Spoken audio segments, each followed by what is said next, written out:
All right, ladies and gentlemen, boys and girls, children of all ages, this is the internet. Anyone can listen to this shit. I can cuss. I can say whatever I want because it's awesome.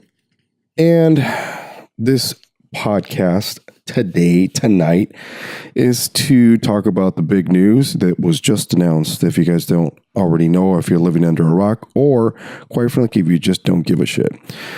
Conor McGregor, Floyd Mayweather, August 26th, MGM Grand Arena, Las Vegas. It's going to be lit as fuck. Yeah, a lot of people don't give a shit about this fight, but I do, and I want to talk about it. I just don't know if I'll pay the $100 for a pay-per-view. I might as well just go donate my bar tab somewhere. But joining me once again, to give his 2 cents on this whole matter, because it's breaking news and it's trending worldwide pretty much, is none other than Mr. Kyle KG Guerrero from Vigester. What's up? How's it going, man? Pleasure to be here. It's going. So let's get right into it. Well, before we get right into it, for those of you listening, I just want to do a quick plug. Kyle's going to tell us about the upcoming Vigester, is it EP release or LP? That's an EP, right? We have an EP coming out. It's just a 5-track EP that we've been working on, since the beginning of the year, a little earlier, late last year as well. But yeah, we got a show at the Whiskey A Go-Go, July the 1st. You guys should come out. Whoever likes rock music, who's listening right now, come check out the show. There's a good lineup. We'll be opening up for a cover band of Van Halen called the Atomic Punks. They're supposed to be pretty good. Never seen them, but they look legit. So yeah, I've seen them before. They're actually pretty rad. They're not bad at all. They're probably pretty close to what would come to, Van Halen, but awesome. So how can people go watch the show? What's the details? Do they need to go through the website to get tickets? Go to vigester.com. Yeah, it's vigester.com, VIEJESTER. And yeah, go to the show section or the store section. You can purchase some tickets, or you can just hit us up on Vigester Facebook, Vigester at Gmail, Vigester everything. That's what's up. That's what's up. Got it. All right. Yeah. All of you listening, you just heard the plug. Be sure to check that out, and you will see me there as well. I'll be there wearing pink. Brett the Hitman Hart pink. So please.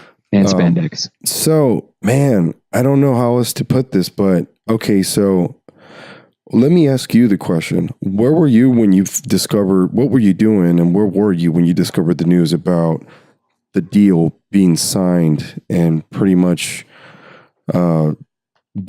Where were you and what were you doing today? I think that I heard it from you, actually. Wow, really? I saw that you shared something on Facebook Messenger, and it was just kind of a matter of time, I think, because there was just so much build up to this. Everybody was talking about, all the interviewers were prying Dana White. Dana White was going on talk shows, and he rarely does that. They were just like, oh, we're going to have the president of the UFC, and we're just going to talk about stuff. But obviously they brought up that fight and if it was going to happen, what's going on. So I think that they had inked the deal probably a month or so ago, and they were just kind of doing promo, their version of promo, as if they hadn't already booked it. Because I mean, they had was it at the MGM Grand, right, for August 26th? Yeah, that's pretty recent. I mean, that's pretty soon. It's coming up pretty quick. So it's not very likely that arena just happened to have that space available for a little while. You know what I'm saying? It's coming up so soon that in my mind, I'm pretty sure that they already had this figured out for at least a month or so. Well, I mean, and then granted, Conor has been out of action since, I believe it's December, correct? Yeah, his last fight was when he trampled Eddie Alvarez. And Madison Square Garden. Yeah, that was something else. I mean, that's something that now, we'll get to the MMA part of the conversation, but so he's had half a year to have his child, do his thing, enjoy his life pretty much. And they kept it pretty, I'm not saying completely hush hush, but they threw hints here and there. But bottom line is that I think also he had enough time to prepare for a boxing match alongside his MMA training. But I don't know, man. I think that let me ask you this question. Are you going to watch it? Oh yeah, definitely. But I think that he's had enough time to know that this was going to happen to really switch his training to just boxing. He's been, I follow him on Instagram, and his posts have mostly been boxing posts. You know what I mean? He's like wearing the boxing gear. He got his boxing license earlier in the year. He was trying to get his boxing license in multiple states, just to keep options open. He's smart. He's really good at business. And the key thing I think is that he has the pull, like the fan base and the following and the interest right now, internationally, where he can make things like this happen. So whatever his team is, if he's not thinking of these things himself, they're keeping him well informed on what moves he needs to take to allow something like this mega fight to happen. And then obviously it did. The UFC probably was trying to keep him from doing it for a little while because they wanted to make sure that they were being covered, because this is a Showtime boxing event. This isn't a UFC event. UFC wanted to make sure that somehow they were going to make some cash by allowing their fighter to switch. I think that there is a clause, I can't remember exactly what it is, but it's like the Muhammad Ali Act, that allows different fighters, prize fighters, to compete in different organizations, irrespective of sport. And Conor McGregor's argument when he was having a hard time dealing with the UFC to allow him to do this, because that's Dana White's first dance. He was like, no, he can't go do that. What Conor McGregor was saying was, I'm going to do whatever the fuck I want because of the Muhammad Ali Act, and that's not fair for me trying to go into boxing where there's a shit fucking ton of money, when you're letting these other MMA fighters compete in grappling tournaments, not even just like one grappling match, but like a whole entire tournament, which is extremely common in the MMA world. They allow their fighters to go and do grappling tournaments. Obviously, there's no striking. There is the potential for injury, like, if somebody breaks an arm from a submission, but it's a little different with boxing. But anyhow, from Conor McGregor's perspective, it didn't make a difference because they're still leaving the sport of MMA.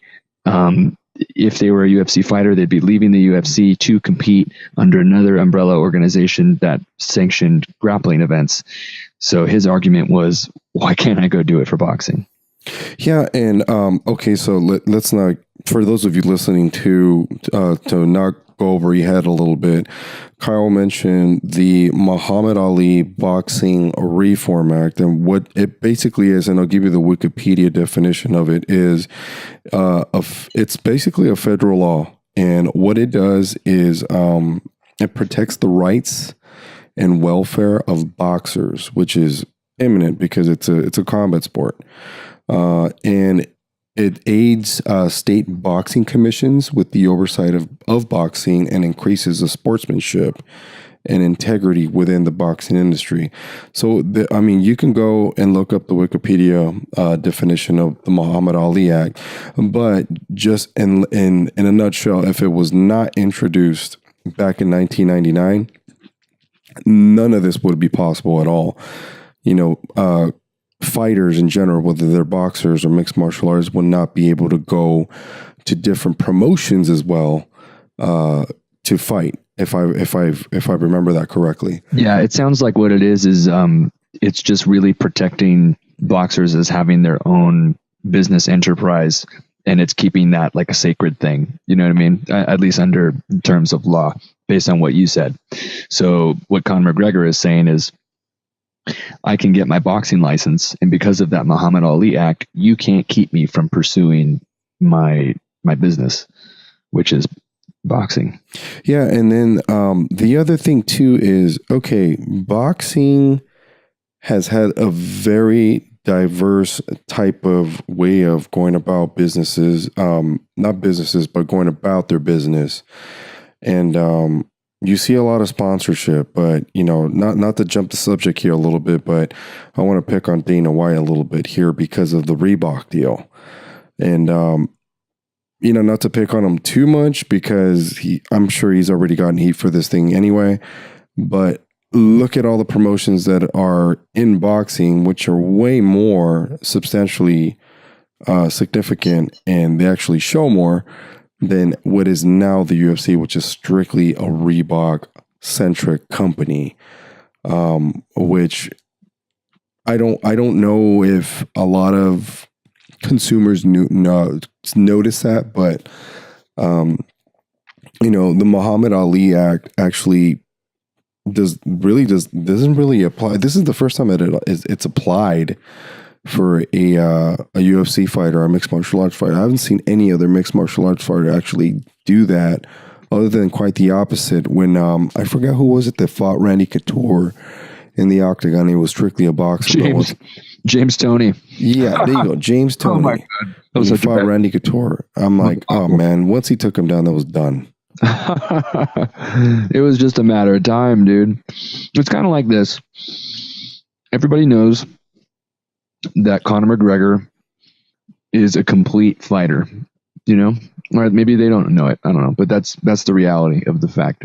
Is that if Conor McGregor and Floyd Mayweather were fighting in the street, Conor McGregor would destroy Floyd Mayweather. He has way more tools at his disposal. Floyd Mayweather relies on 2 tools, and he's an expert at it. He's better than every single person on the planet.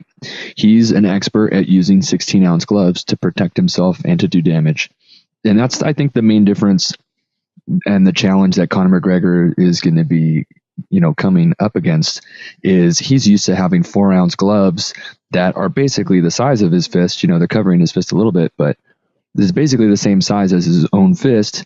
And the techniques that Floyd Mayweather employs it's expertly used so that those 16-ounce gloves cannot penetrate his defenses. 4-ounce gloves could.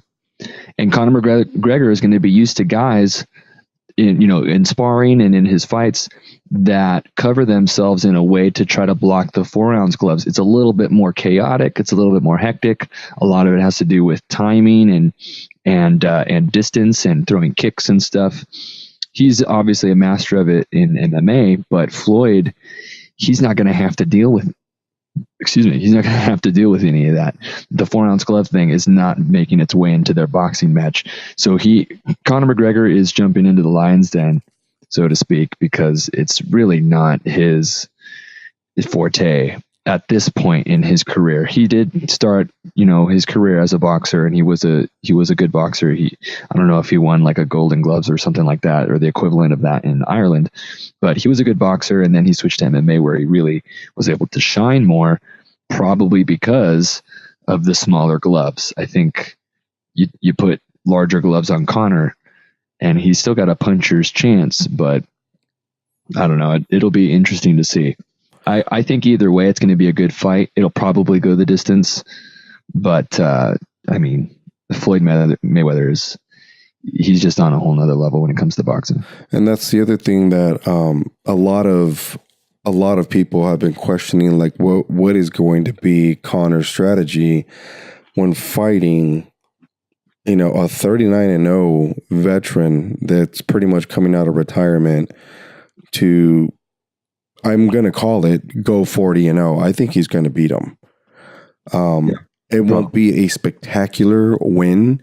I don't see Floyd Mayweather knocking out Conor McGregor at all. I think this is going to be a test of endurance and pretty much in the point system. But if this is a big money fight, I don't know. Well, what the public ultimately wants to see Floyd Mayweather get knocked the fuck out. I've heard that countless number of times. Yep. Does Conor McGregor have the potential to do so? Very much so, yes. I think if he catches him clean with that wicked left hand of his, I think Floyd's down. Yeah, he's got the power, no doubt, but Floyd's got the defense, and he's just been doing it for so long and making all these incredible boxers look almost amateurish. You know, I mean, even when he's got up against him a fighter who brings the heat, you know, kind of puts the pace on him and just throws and slugs it out, like the De La Hoya fight, like the first Jose Luis Castillo fight, where I think he actually lost that fight. If you go back and look at that, the scorecards are extremely controversial. I honestly believe that is a loss on his record. But those fighters took it to Floyd and didn't get tired. Conor McGregor probably doesn't have that kind of stamina.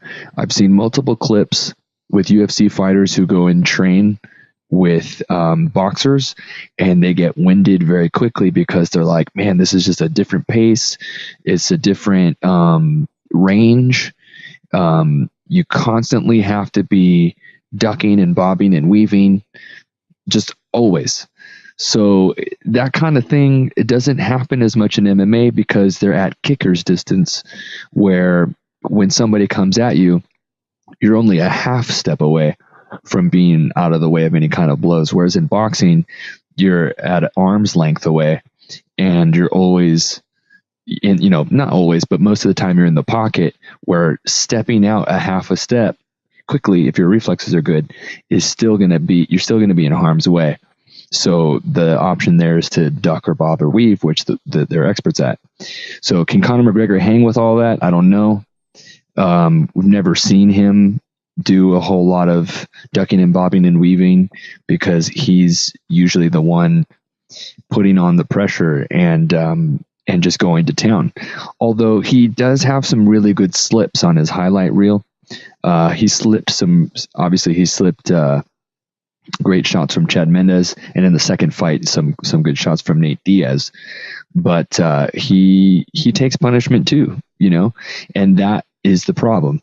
He's taking punishment from guys like Nate, like in the first fight, and it got him hurt. He leaves his chin out there when he starts to get tired, and Floyd Mayweather is just going to keep on tagging it. Oh yeah, he's not going to let up. So that's something he's got to look out for and worry about. But obviously, he's got trainers right now. I think Freddie Roach made a comment about Conor McGregor, and someone said, "How long would it take you to train Conor McGregor to fight Floyd Mayweather?" He goes, "I mean, there's no amount of time that could make you ready to fight Floyd Mayweather if you haven't been doing this your whole life already." He goes, "Maybe give me 3 years."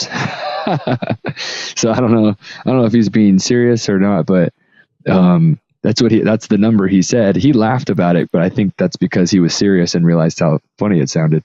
But yeah, Conor McGregor is the young lion coming into this fight.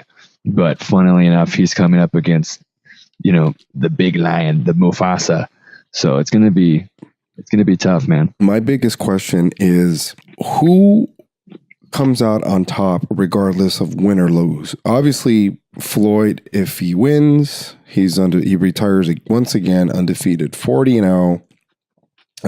Conor goes home with, man, God knows how much money he's going to make on this one. I don't know what the total purse is, but it's ridiculous.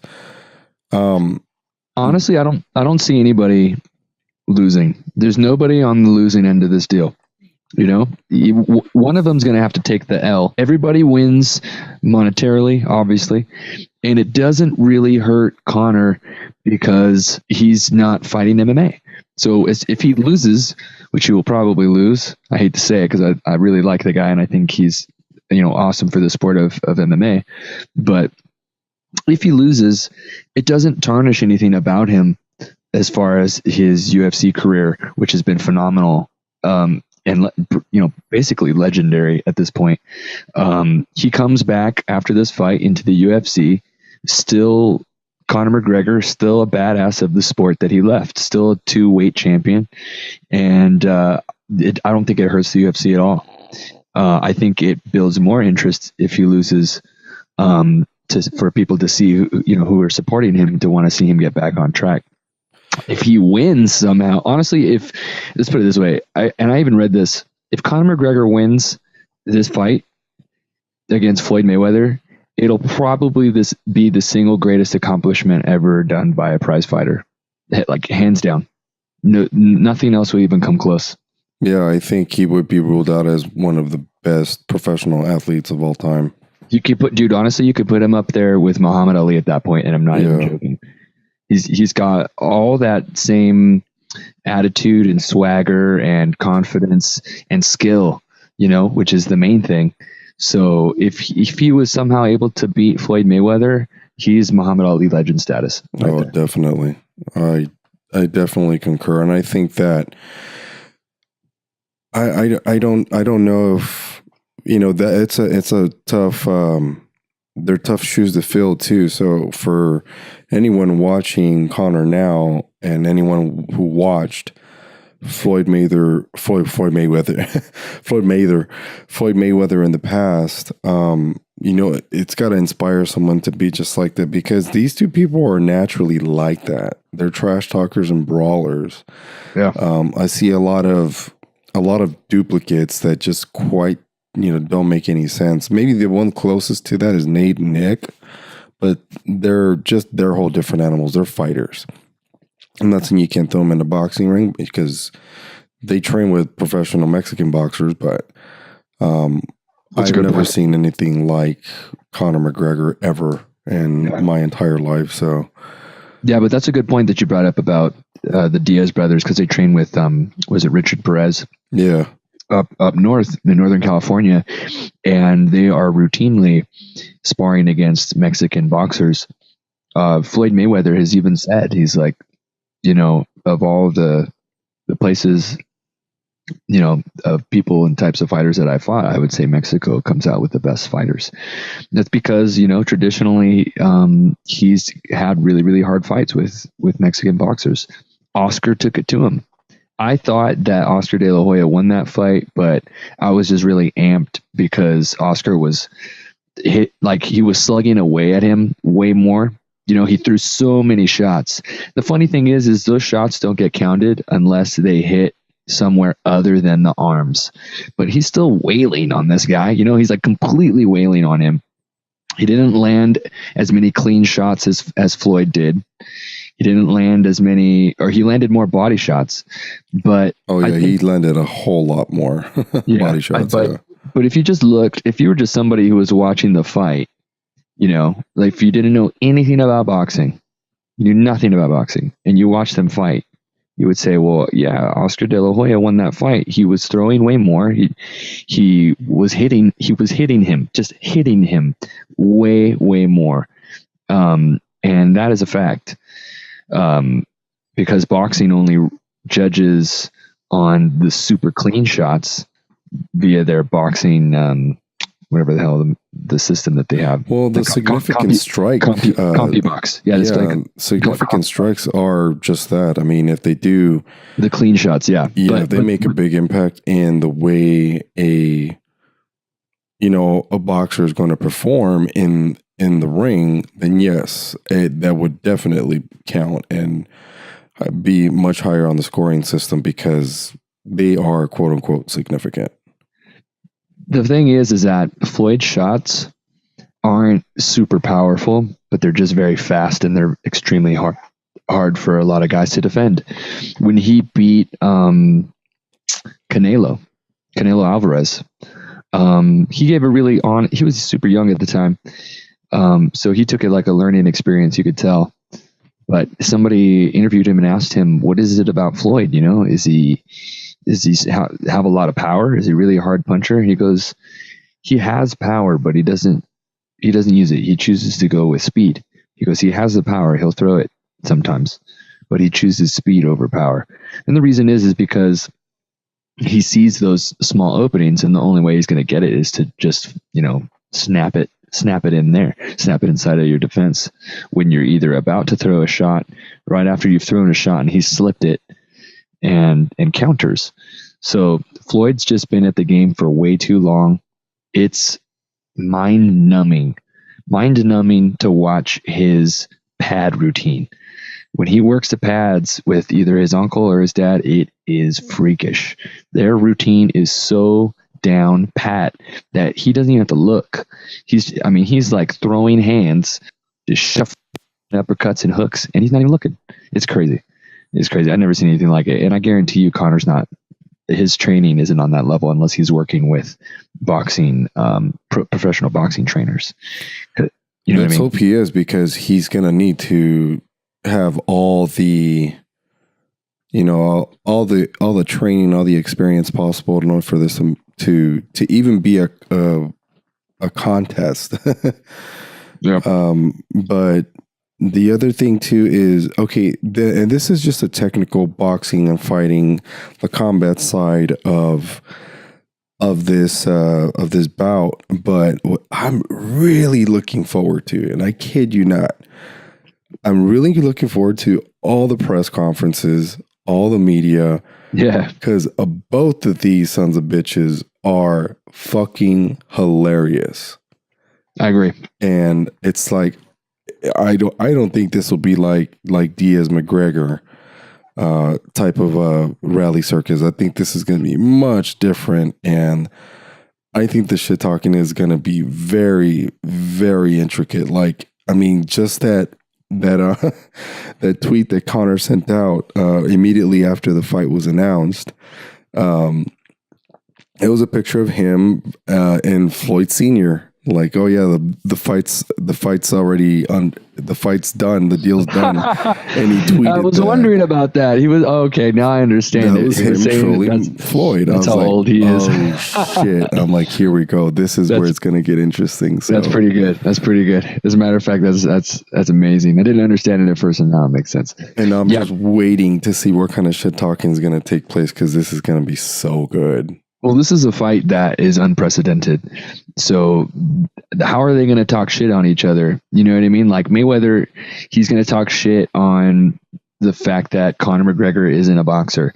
And Conor McGregor is going to talk shit about that he's old. So, they don't really have much else to go on, because they can't talk about techniques and stuff. Floyd can talk about Conor's technique, but I mean, when it comes down to it, they're coming from two different sports. You really have to look at it that way. Conor's coming from fighting, and Floyd's coming from boxing, where there's a shit ton of rules, mainly that you only have to use your fists and you can't grab somebody. So it's interesting. I think Conor will last at least to the 6th round, and then he might start to get a little bit tired. This is my prediction. Man, that's pretty bold. You don't think he can go all 12? I think he might tire himself out a little bit. I think this has the potential to be a very boring fight. Unfortunately, I hate to put that out there, but I think Conor will pace himself for the first round or two, mm-hmm. and then start trying to find out, what Floyd's rhythm is. But I think Floyd is going to find out pretty quickly that it's just really hard to get through that shell that Floyd Mayweather has. Wow. He has, where he just he puts his right arm up, and he protects his body and the bottom part of his chin by lifting his fist up, and then with his rear hand he just cocks it, and he's ready to just drop right hands on you. Now, they were saying that traditionally Floyd has trouble with southpaw fighters. That's what Dana White has been, that's been his mantra through this whole interview promotion process, of where they quote unquote didn't know if the fight was going to be booked. So we'll see what happens. I don't know. I have a hard time believing that Conor McGregor could win this fight, but either way, it's going to be really fun to watch. Well, I know you and I will be watching. I don't know where, but we will be watching.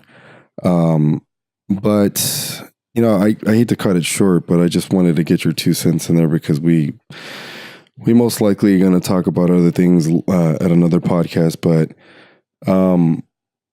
before we cut this podcast right now, I just want to, well, first and foremost, thank you for joining me again. Yeah, dude. I don't know if you noticed. Can you hear me chewing? I can hear you chewing. I've been trying to keep it off of the mic. I'm eating bok choy and rice. That sounds delicious. Oh, it is so bomb. Nice. Very nice. Well done, sir. But let's remind everyone about Saturday, July 1st, 2017 at the world famous Whiskey A Go-Go on Sunset Boulevard in San Vicente, right across from the AM/PM, I believe. Yeah. And the adjacent to the Hustler adult store.